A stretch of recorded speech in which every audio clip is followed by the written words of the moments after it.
অনেকে কয় হুজুর আমার কুরবানি কেনার সামর্থ্য নাই, হাঁস মুরগি ঘর জবকর্ম হুজুর হবি। যারা কুরবানি দিবেন তিনটা জিনিস খেয়াল রাখবেন। এক নাম্বার, নিয়ত সহি, কুরবানি আল্লাহর জন্য। অনেকে বলে হুজুর কুরবানি না দিলে ছেলেমেয়ে মানুষের গোশতের দিকে তাকায় থাকবে, অতএব হবে না, কিস্তি তুলে হলেও কুরবানি দেব। এরকম নিয়ত থাকলে আপনার কুরবানি হবে না। নতুন মেয়ের বিয়ে দিলাম, জামাই বাড়িতে গোশত না বাড়লে মান সম্মান থাকবে না, এই নিয়তে কুরবানি দিলে হবে না।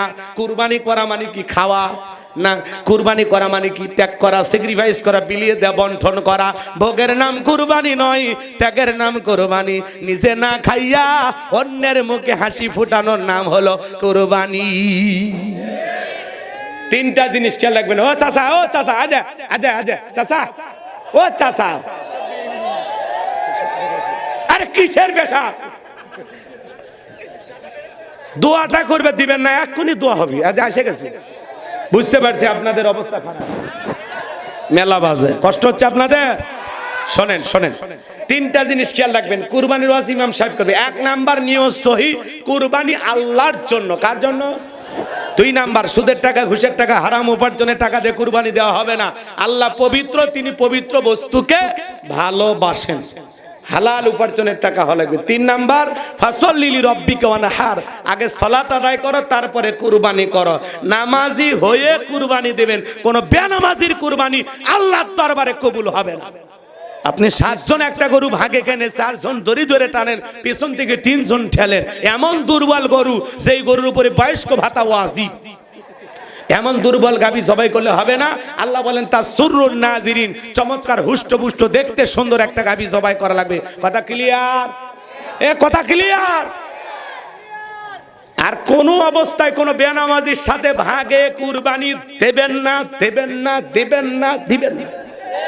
প্রয়োজনে একা একটা ভেড়া দেন, ছাগল দেন, একলাই দেন। ওই চাচা, আপনি হজ করে এসে বেনামাজির সাথে ভাগে দিচ্ছেন মানে? কয় হুজুর ওরা বেনামাজি হোক, আমার নিয়ত সই আছে, আমার টাকা ভালো আছে, ওর মধ্যে একটা ভেজাল আছে, কি করবেন? ভেজাল ছাড়া মানুষ আছে হুজুর? আমার মতো পাক পবিত্র মানুষ আছে? ফ্রেশ মানুষ নাই? তাহলে জোড়া দিয়ে কারফার দেওয়ার দরকার নেই, একলা এটা দেন। অনেকে কয় হুজুর আমার কুরবানি কেনার সামর্থ্য নাই, হাঁস মুরগি ঘর জবকর্ম হুজুর হবি। হাঁস মুরগি কুরবানি দেয়া জায়েজ নাই। যদি জায়েজ থাকতো আমরাও দিতাম, কথাকে বলছেন। তবে হ্যাঁ, কুরবানির দিনেও যদি কেউ হাঁস মুরগির গোশত খেতে চায়, কুরবানির দিনে হাঁস মুরগি জবাই করে গোশত খাওয়া যাবে, কিন্তু এটাকে কুরবানি বলা যাবে না। ঠিক আছে তো? ইনশাআল্লাহ গোশত খাইতে চাইলে ওই দিনও হাঁস মুরগি জবাই করে খেতে পারবেন, কোনো সমস্যা নেই। আপনি শোনেন, ভালো মানুষ নাই, নামাজি নাই, ভালো মানুষ নাই, সুদেরু, গাজারু, মাদারু, জুয়ারু, ভালো লোক পাচ্ছেন না, ভাগ দেওয়ার দরকার নাই। চাচা আমার কথাটা শুনে যান, চাচা মিচ্ছেন, আমার কথাটা শোনেন চাচা। 15,000 20,000 টাকা দিয়ে একটা ছাগল কেনেন, এ 20,000 টাকাতে ছাগল হবি না? তুমি কি আফ্রিকার জঙ্গলত যাচ্ছ নাকি ছাগল কিনে? 20,000 টাকাতে বলে ছাগল হবে না চাচা, এটা কথা? চাচা কখন কান দিচ্ছেন বারে? চোখ মোছেন, বেগম খালেদার কথা শুনে কান দিচ্ছেন? দেখেন, দেখছেন চাচার চোখ দিয়ে পানি আছে, চাচা নিজেও জানে না। এগুলো মানুষের ভিতরে আল্লাহর ভয় আছে। কথা কন, আবেগ বেশি, আবেগ বেশি। আবারে ঠিক আছে চাচা, 15-20,000 টাকার একটা ছাগল কেনেন, আপনার নিয়ত সহি, টাকা হালা, আপনি নামাজি, বাস কুরবানি জবাই করেন। আল্লাহ বলেন ওয়ালাকি ইয়ানালুহুত তাকওয়া মিনকুম, ওয়ালাকি ইয়ানালুহুত তাকওয়া মিনকুম। আল্লাহ বলতেছে কয় লাখ টাকার গরু দিলি, ছাগল দিলি, ওইটা আমি দেখি না। তোর নিয়ত সহি, টাকা হালাল, তুই নামাজি, তোর অন্তর ঠিক, তোর অন্তরে যদি তাকওয়া থাকে, আমি আল্লাহর ভয় থাকে, তোর অন্তরে যেটা আছে আমি আল্লাহ সেটাকে কবুল করব। আপনার অন্তরে যদি সব ঠিকঠাক থাকে, আপনার ছাগলের রক্ত জমিনে পড়ার আগে আরশের মালিক আল্লাহর কাছে কবুল হয়ে যাবে। ওই হাবিল কাবিলের মতো আগুন এসে পোড়ায় দিবে, ওই সিস্টেম যদি থাকতো, কত হাজি কত হুজুরের কুরবানি পড়ে থাকতো খালি টাকা ভেজাল থাকার কারণে। এ কথা কয় না? আল্লাহ লজ্জা থেকে বাঁচিয়ে দিয়েছে। সকালবেলা মুখ দেখাতে পারতেন না যে উমুকের কুরবানি এখনো পড়ে আছে, তাহলে আল্লাহ মাছ আছে না? এখন খালি জব করবেন না, খাবেন, একলা খাবেন, ফকির মিসকিন গরিব দুঃখী মানুষকে দিয়ে খান। প্রতিবেশী মশলা বাইটা আদা রসুন বাইটা বসে আছে আর আপনি একাই খায়া। হ্যাঁ, শাহজাদপুর বাজারে করছেন দোকানদার যে দোস্ত একটা আরসি দি ঠান্ডা দি, আজকে কুরবানির গোস্ত খেয়েছি সেই শ্বাস, অথচ আপনার প্রতিবেশী মশলা বাইটা বাচ্চাদেরকে নিয়ে চোখের পানি ছেড়ে দিয়ে কান্না করতেছে, তাদের ঘরে 2-4 টুকরে পৌঁছাইতে পারলে না। আপনি কিসের কুরবানি দাতা? আগে আশেপাশে প্রতিবেশী যারা দেয়নি ওদের মুখে আগে গোস্ত তুলে দেয়। আপনি খালি ফ্রিজে ভরান, ফ্রিজে ভরান। এই রে কুরবানি দাতা, জীবনে আর ফ্রিজে গোস্ত কিনে রাখেনি, সব কুরবানির গোস্ত রাখা লাগে। এই কুরবানির গোস্ত ওই কুরবানি পর্যন্ত নিয়ে যাওয়ার কন্ট্রাক্ট দিছে বউ, যে 6 মাসে যান বাজারের কথা মুখত তুলিস না, আছে না? নাই বাজার বাঁচানোর ধান্দায় কুরবানি দিয়েছেন। অনেকে আবার বড় গরু কেনে ছেলে মেয়ের বিয়ে বাড়ি দেওয়ার জন্য। বদমাইশি আল্লাহর সাথে করেন নাকি? বিয়ের আর নিয়ত আর কুরবানি নিয়ত এক জায়গা, তা কি বড় গরু দিলেন কি নিয়ত কি? ওই 15 কেজি গোস্ত দিয়ে বিয়ে বাড়ি দিবেন? ধান্দা কি দেখছেন? আল্লাহ হেদায়েত দান করুন। চিল্লা কোন আমিন। শেষ কথা বাজান, ইন্না শানিয়া কাহুয়াল আবতার। আল্লাহু আকবার। আমার আল্লাহ ডেকে বলেন, নবী যারা আপনাকে লেসকালের বংশ বলে কষ্ট মনের মধ্যে নেবেন না। ওই আবুল হাবুদ বা সাইবাব ওদের বংশে বাতি জ্বালানোর কেউ থাকবে না। আপনার ছেলেগুলোকে শিশুকালে নিয়েছি, এজন্য কষ্ট নেবেন না। এই পৃথিবীর জমিনে আপনাকে মহব্বত করা, আপনাকে ভালোবাসার কোটি কোটি রুহানি সন্তান পাঠাবো, যারা আপনার জন্য জীবন দিতে প্রস্তুত থাকবে। বলুন আল্লাহু আকবার। এদিক খেয়াল করেন, আজকে পুরো পৃথিবীতে 700 কোটির উপরে মানুষ, এর মধ্যে 200 কোটির উপরে মুসলমান। আমরা সবাই নবীজির রূহানি সন্তান। নবীজির অপমানে যদি না কাঁদে তোমার মন, মুসলিম নয় তুমি মুনাফিক, নবীজির দুশমন। ভালো করে শোনেন, ফ্রান্সের জালেমেরা কার্টুন প্রদর্শন করলো, দেয়ালে দেয়ালে কার্টুন টাঙাইছে, নাকটা বেঁকা করিয়া, মুখে কয়েকটা দাড়ি লাগায়, বলে ইনি মোহাম্মদ, জোরে কন্যা উজুবিল্লাহ। আমার নবী কি দেখতে কার্টুনের মতো? এই পৃথিবীর সবচাইতে সুন্দর মানুষটির নাম মুহাম্মদ রাসূলুল্লাহ সাল্লাল্লাহু আলাইহি সাল্লাম, যে নবীর চরিত্রের সার্টিফিকেট আল্লাহ দিয়া বলেন ওয়া ইন্নাকা লাআলা খুলুকিন আযীম। নবী গো, আপনি হলেন পুত পবিত্র মহান চরিত্রের অধিকারী। আযীম আরবিতে এমন একটি শব্দ যার গভীরতা মাপা যায় না। আল্লাহু আকবার কোন, আরেকটু জোরে কোন। যে নবী 63 বছরের জিন্দেগিতে একটি মিথ্যা কথা বলেননি, এমন বিশ্ব রেকর্ড পৃথিবীর আর কোন নেতার আছে? সমাজের নেতারা মিথ্যা না বললে রাজনীতি জমে না। কথা কর, মিথ্যা ছাড়া ওরা রাজনীতি করতে পারে না, মিথ্যা ছাড়া জনগণের সমর্থন নিতে পারে না। আর আমার নবী 63 বছরের জিন্দেগিতে একটিও মিথ্যা কথা বলেননি। মুহাম্মদ সাল্লাল্লাহু আলাইহি ওয়াসাল্লাম, জীবনে কখনো তুমি মিথ্যে বলনি, তাই তো তোমায় পেতে কাঁদে এই ধরনী। জোরে কোন মারহাবা। কষ্ট হচ্ছে যুবক? মেসি রোনালদো ওদের মতো চুল কাটো। এই বেটা, ওরা খ্রিস্টান রে, ওরা জাহান্নামে যাবে, তোরেও নিয়ে যাবে। তোমার আমার মডেল, লাকাদ কানা লাকুম ফি রাসূলিল্লাহি উসওয়াতুন হাসানা। রাসূলের জীবনের ভিতরে হলেন আপনার আমার মডেল, আদর্শ। নবীর স্টাইলে চুল কাটতে হবে। কথা বলেন। তাহলে মেসি রোনালদোর স্টাইল না মুহাম্মদ সাল্লাল্লাহু আলাইহি ওয়াসাল্লামের স্টাইল? নবী হলেন আপনার আমার মডেল, আদর্শ। মনে থাকবে তো ইনশাআল্লাহ। আমার ভাইয়েরা, নবীকে মক্কা নগরীতে গালি দিয়েছে ওলীদ বিন মুগীরা, ওয়াক্কাত ভাষায় নবীকে গালি দেয়। আল্লাহ আয়াত নাযিল করে বলেন উতুল্লিম বাযা যালিকা জানিম। নবী গো, এই ওলীদ বিন মুগীরা হলো পিতৃ পরিচয়হীন, যার সন্তানের জন্মে ঠিক নাই, একটা বাস্টার্ড। চলে গেল বাড়িতে, কয় নবী এত বড় কথা থাকেন, আমি বাড়িতে যাই। ছেলেটা বৈধ না বৈধ জানে কে? ফ্যাক্টরির মালিক, তার মানে তার মা। তার মায়ের নাম ছিল ঝর্ণা। বলে মা করবি না কোনো তাল বাহানা। নবী মুহাম্মদ সাল্লাল্লাহু আলাইহি ওয়াসাল্লাম আমাকে বলেছেন উতুল্লিম বাদা যালিকা জানিম। তখন বলতেছে বাবা, টেনশন নিবার কোনো কারণ নাই, আমি যা বলার সত্য বলবো। আর ওলীদ বিন মুগীরার মা মনে মনে ভাবতেছে গোপন তত্ত্ব নবী জানলো কেমনে? নবী তো জানতেন না, নবীকে জানিয়ে দিয়েছেন তিনি কে? আল্লাহ। বলতেছে বাবা আমার বয়স হয়ে গেছে, এক পা কবরে চলে গেছে, আমি মিথ্যার বলবো না। তবে শোন, তোর বাবা ব্যবসা বাণিজ্যের কাজে এতটাই ব্যস্ত, তোর বাবা ব্যবসা আছে না, টাকা আছে না, কিন্তু তোর মায়ের মন বসে না। সে যে কেন আসে না, কিছু ভালো লাগে না। এবার আসুক, তারে আমি মজা দেখাবো। দেখবেন ভাইয়েরা যখন বিদেশে যায়, দুষ্ট দেবরা স্লোগান দেয়, ভাবি ভাইয়া তোমার বর, আমি যে দেবর, ভেবে দেখো ভাবি কার কত দাবি। ভাই গেছে মালয়েশিয়ায়, আমি তো দেশে আসি। আছে না নাই? চান্স পেলে বলে ভাবি আপনার যে চেহারা দেখে মনেই হয় না যে আপনার বিয়ে হয়েছে।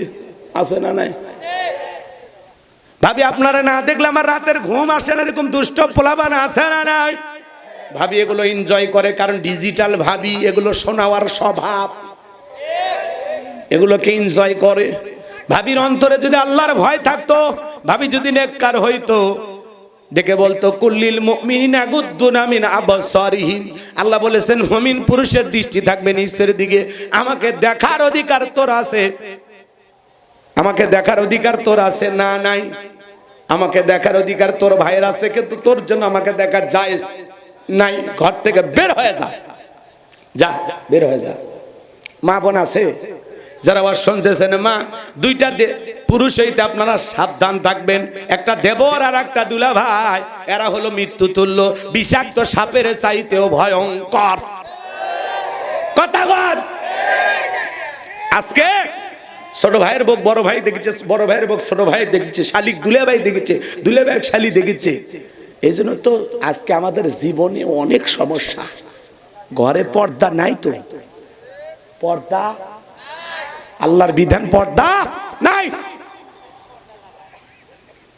জানালা দরজায় পর্দা ঠিক আছে, বাথরুমের সামনেও পর্দা আছে, রান্নাঘরের সামনে পর্দা আছে, খালি চেহারায় পর্দা দেয় না। এরকম মহিলা আছে না নাই? কিছু কিছু মহিলা এতটাই বেহায়া, অন্য ছাড়াই ঘরে গোটাল গ্রাম। এ কথা কন না কে? একটা মহিলা যদি ওড়না ছাড়া ঘরে, দেখতে কি খুব ভালো লাগে? বিচ্ছিরি লাগে, মানে রাস্তাতে একটা পতিতে যাচ্ছে। এক কথা কন। কোন সম্ভ্রান্ত ভদ্র ফ্যামিলির মেয়ে বোরকা ছাড়া বাহিরে যেতে পারে না। কথা বলেন ঠিক না? নারী কভারের ভিতরে থাকলে সুন্দর থাকবে। নারীর কভারের নাম হলো পর্দা। যত পর্দায় থাকবে তত নারীর আকর্ষণ বাড়বে। ঢাকা জিনিসের প্রতি আকর্ষণ আছে, খোলা জিনিসের প্রতি আকর্ষণ থাকে। এই কথা কন। এজন্য আল্লাহ কি বলেছেন? অকরনা ফি বুয়ুতিকুন্না ওয়ালা তাবাররুজনা তাবাররুজাল জাহিলিয়াতিল উলা। নারীরা তোমরা ঘরের ভিতর অবস্থান করো, খবরদার জাহিলিয়াতি যুগের মেয়েদের মতো নোংরা অশ্লীল পোশাক পরে নিজের দেহকে প্রদর্শন করো না। নারীরা পর্দায় থাকলে নিরাপদে থাকবে। পর্দা নারীকে সিকিউরিটি দেবে। পর্দাশীল নারীর উপরে আল্লাহর রহমত নাজিল হবে। কোন সম্ভ্রান্ত ভদ্র ফ্যামিলির মেয়ে বোরকা ছাড়া বাহিরে যেতে পারে না, পারে না, পারে না। অনেক মা বোন বোরকা পরে কিন্তু পায়ে মোজা লাগায় না। এই মা, মাগো, এই পাটা হলো পর্দার অন্তর্ভুক্ত। একটা নারীর পায়ের আঙ্গুল দেখে একটা ছেলে পাগল হতে পারে। আরে নারীর পা থেকে মাথা পর্যন্ত খালি আকর্ষণ। এ পুরুষ হয়ে থাকলে না, ঠিকটা ভালো করে কও। একটা নারীর চোখ দেখে একটা ছেলে রাতের ঘুম হারাম হতে পারে। আল্লাহ এত আকর্ষণ দিয়েছে নারীর ভিতর। আর চুল দেখেও কে প্রেমে পড়তে পারে। কথা কন। রাগ করতেছেন? এই জন্য মা ঢাইকে রাখো নিজের। মানুষের সামনে এইভাবে ওপেন করে আর দেখায়ও না। যেই নারীর ভিতরে লজ্জা আছে, শরম আছে, আল্লাহর ভয় আছে, যেই নারী আখিরাতকে ভয় করে, জাহান্নামকে ভয় করে, কবরকে ভয় করে, যার শরীরে মুসলমানের রক্ত আছে, ওই নারী কখনো বেপরদায় চলতে পারে না, পারে না, পারে না। যেই নারীর ভিতরে লজ্জা নাই, শরম নাই, হায়া নাই, নিজের ইজ্জতের দাম যেই নারীর কাছে নাই, সেই নারী নিজেকে খোলামেলা প্রদর্শন করে। যেই নারী নিজের ছবিটাই ফেসবুকে দিয়ে ফেলেছে, ওই নারীর ভিতরে কোনো লজ্জা নাই, কোনো শরম নাই। নষ্ট গাড়িটাকে ঠিক করা যায়, কিন্তু নষ্ট নারীকে ঠিক করা যায় না। কথা বলে ঠিক না? ও মা, ও বোন, এখনো সময় আছে মা, নিজের দাম বাড়াও, পর্দায় ঢোকো, পর্দায় থাকো, তোমার দাম বাড়বে, তোমার মর্যাদা বাড়বে। প্রত্যেকটা নারী যদি এখনো সিদ্ধান্ত নেয় যে আমরা বোরকা ছাড়া ছোটবেলা থেকে বাহিরে যাব না, বিশ্বাস করেন একজন নারীর বিয়ের সময় যৌতুক দেওয়া লাগবে না। কিন্তু ওরা রাস্তাঘাটে এমন দেখাইছে যেটার বাজারে চলতেছে না। আর বাপ মা বিপদে পড়ে বাবা হুন দিয়ে নিয়ে যায়, 1 লাখ টাকা নিয়ে যা, খাট নে, 3 পিস নে, যা পারিস নিয়ে যা, আব্বা তাও আমাকে বাঁচা। এমনি আপনার মেয়ের বিয়ের সময় যৌতুক নেওয়া লাগতেছে। যৌতুক দেওয়া হারাম, নেওয়াও হারাম। কথা কন, আপনার মেয়ে যৌতুক দেওয়া লাগবে কেমন মেয়ে তৈরি করছেন? উল্টো আপনার মেয়ে মহারানা দিয়া আপনার মেয়ের প্রাপ্য অধিকার দিয়ে নিয়ে যাবি। প্রত্যেকটা পুরুষের দায়িত্ব নারীর মহারানা পরিশোধ করে ঘরে তোলা। প্রত্যেকটা নারীর অধিকার স্বামীর কাছ থেকে মহারানা পাওয়া। যারা বিয়ে করেছেন বউয়ের মহারানা দেননি, তাড়াতাড়ি দেন, না হলে কিয়ামতের ময়দানে জিনাকারী নারী পুরুষের কাতারে দাঁড়ান লাগবে। বউয়ের মহারানা কয় টাকা দিছেন? দিয়ে দেন। কথা কন না, কি চাচা পরিশোধ ফাঁসবেন, কিন্তু এখনো সময় আছে, দিয়ে মাপ সব নিয়ে নেন, অর্ধেক দেন, দিয়ে মাপ নেন, কিন্তু পুরোটা ফাঁকি দিলে আপনার বউ মাপ দিবি না। আর মহারানা দিয়ে দেবেন তো ইনশাল্লাহ? আচ্ছা, রাগ করতেছেন মনে হয়। আজকের বর্তমান সমাজকে নষ্ট করে 1 নম্বর অস্ত্রের নাম হলো মোবাইল। কথা বলেন ভাই, এই মোবাইলের ওজন কম, কিন্তু মোবাইলের মাধ্যমে পাপের ওজনটা অনেক বেশি। কথা বলে ঠিক কি না? সারা রাত যুবক যুবতী ইউটিউব ইন্টারনেট ঘাটাঘাটি করে, ইমো মেসেঞ্জারে চ্যাটিং করে, জানালা দরজা লাগায় কম্বলের ভিতরে ঢুকে উল্টাপাল্টা ভিডিও দেখে, সেই ভিডিও। কথা কন, কথা কন। দেশে বলবো, রাগ করবেন না। দেশে মোবাইল আইছে, চিঠি বন্ধ হইয়াছে, দিওয়ানা বানাইছে, পোলা মাইয়ার মনের কথা ভাসে বাতাসে। দেখো পোলা পানের মন বাদা ফেসবুকে এখন, মোবাইলে চ্যাটিং কইরা কাটায় সারাক্ষণ। এই মোবাইল পাইয়া দেখো মদনের মাইয়া, এই মোবাইল পাইয়া দেখো রমজানের মাইয়া কি কাণ্ড ঘটাইছে। স্বামী সংসার রাইখা নাকি পালাইয়া গেছে, স্বামী সন্তান রাইখা নাকি পালাইয়া গেছে। 2 বাচ্চার মা, 4 বাচ্চার মা পরকীয়া প্রেম করে আর একটা ছেলের হাত ধরে পালিয়ে যায়। যে নারী স্বামী রেখে সন্তান রেখে আর একটা পর পুরুষের হাত ধরে পালিয়ে যায়, ওটা নারী জাতির কলঙ্ক, পাষাণী ডাইনি, রাক্ষসী মহিলা। কেমনে পারলি মা? ও বোন, কেমনে পারলে স্বামী রাইখা বাচ্চা রাইখা আর একটা পর পুরুষের হাত ধরতে? কেমনে পারো? কথা কয় না। আমার এলাকার এক মহিলা 4 বাচ্চার মা ভেগে গেছে, ওর জীবনে আর আছে কি? কথা কয় না, কথা কয় না চাচা। একটা স্বামী 12 বছর 14 বছর সংসার করলো, তারপরে যদি জানতে পারে আমার স্ত্রী পর পুরুষে আসক্ত, পরকিয়া করে, ওই স্বামীটা যেন জ্যান্ত লাশ হয়ে যায়। এই দুনিয়া তার কাছে ভালো লাগে না। কথা বলে ঠিক না? অনেক স্ত্রী বলে আমার স্বামীর কথা তিতা লাগে। ও মা, তিতা খাও, খাইলে রোগ সারবে। বেশি মিষ্টি কথা খুঁজো না, বেশি মিষ্টি খেলে ডায়াবেটিস বাড়বে। কথা বলেন, স্বামীর কথা তিতে লাগে, মজার কথা বলতে পারে না। হ্যাঁ, স্বামী মজা দিতে পারে না, মজার কথা বলতে পারে না। অন্য পুরুষ মজার কথা বলে, ওর সাথে 6 মাস সংসার কর, এমন জায়গায় পিটান দিবি মানুষ সে দেখাতে পারবি না। 2 দিন মিষ্টি কথা সবাই বলবে, কিন্তু 3 দিনের পরে আসলটা বের হয়ে আসবে। কথা কর। এই জন্য মা, স্বামীর কথা যদি তিতা তিতাও লাগে মাইনে নাও। ওই স্ত্রী সবচাইতে উত্তম ভালো। স্বামী অভিমান করলে, রাগ করলে স্বামীর হাত ধরে বলে, ওগো জ্যোৎস্নার বাপ, তুমি আমার উপর খুশি না হওয়া পর্যন্ত আমি তোমার হাত ছাড়বো না। আজকে তুমি আমার উপরে খুশি না হওয়া পর্যন্ত আমি আজ খাবো না, ঘুমাবো না। কি বলেন? এরকম বউ দরকার আছে না? না, কিন্তু আপনি রাগ করে থাকলে ও আর খুশি হয়। এরকম বউ আছে না? না।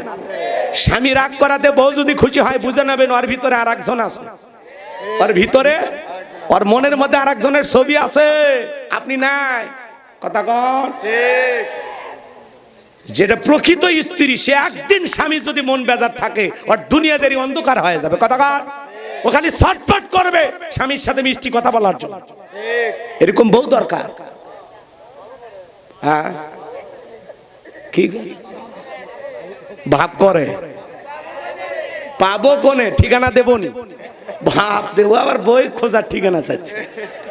আল্লাহ যুবকদের হেদায়েত দান করেন, জোরে কানা আমিন। তাহলে এদিক এই পরকীয়ার অভিশাপে হাজারো পরিবার ধ্বংস হয়ে যাচ্ছে।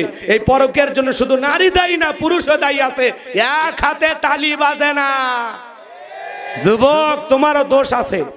কত কত গরিবের মেয়ের বিয়ে হয় না জানা? যুবক, বিয়ে কর, দায়িত্ব নে, আল্লাহ খুশি হবে। 2-3টা বাচ্চার মা, জীবন চালানো কঠিন হয়ে গেছে, জানা বিয়ে কর, আল্লাহ খুশি হবে। কথা কয় কেরা? সেগুলোতে দায়িত্ব নিবি না, আলগা খুঁজিস। আল্লাহ হেদায়েত দান করুক।